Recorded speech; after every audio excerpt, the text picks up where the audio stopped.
ஏன்னா நிறைய பேர் எனக்கு நிறைய இந்த ஸ்ட்ரீட்லயும் சரி எல்லா இடத்துலயும் சரி எனக்கு நிறைய நெகட்டிவான நேம் தான் நிறைய கொடுத்துருக்காங்க. பிகாஸ் என்னோட ஃப்ரெண்ட்ஸ் எல்லாம் கொஞ்சம் ரக்கடான பாய்ஸ் தான்.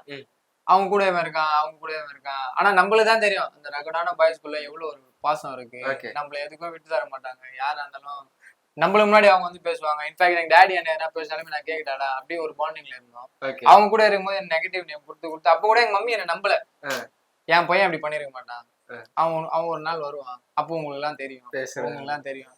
நான் உள்ள போறதுக்கு முன்னாடி எனக்கு வந்து ஃபர்ஸ்ட் கால்ல மம்மிட்ட தான் கேக்குறேன். மீ நான் போப்பா ஒரே வார்த்தை போப்பா அப்படின்னு.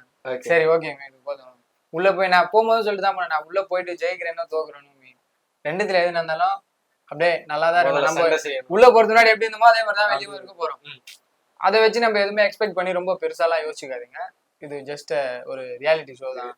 சரி ஓகேப்பா. நாங்க அதுல இருந்து இது வரைக்கும் உள்ள போறதுக்கு முன்னாடியும் சரி உள்ள வந்ததுக்கு அப்புறமும் சரி எங்க ஃபேமிலி ஒரே மாதிரி தான். என்ன ஆகுது யாரை பார்த்தாலும் ஒரே மாதிரி தான். நீங்க வரும்போது கூட பாத்துட்டேன் நான் நந்துதான் வந்து வெளிய ரோட்ல நாங்க எல்லாம் கேப்ல வந்து இறங்கணும்.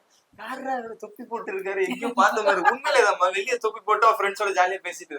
இப்ப நான் நினைச்சேன் அவரு ஜெஃப்ரி நான் உண்மையில சொல்றேன் பிரச்சனை இல்ல. தலைவன் பெரிய ஆட்டிடியூடா இருப்பாப்ல பிக் பாஸ் எல்லாம் போயிட்டாரு. ஆனா எனக்கு பயங்கர சாக்கு என்னன்னா ரொம்ப சாப்பிட்டா ரொம்ப யதார்த்தமா ரோட்டு ஃப்ரெண்ட்ஸோட ஜாலியா நின்று பைக்ல நின்று பேசிட்டு இருந்தாரு.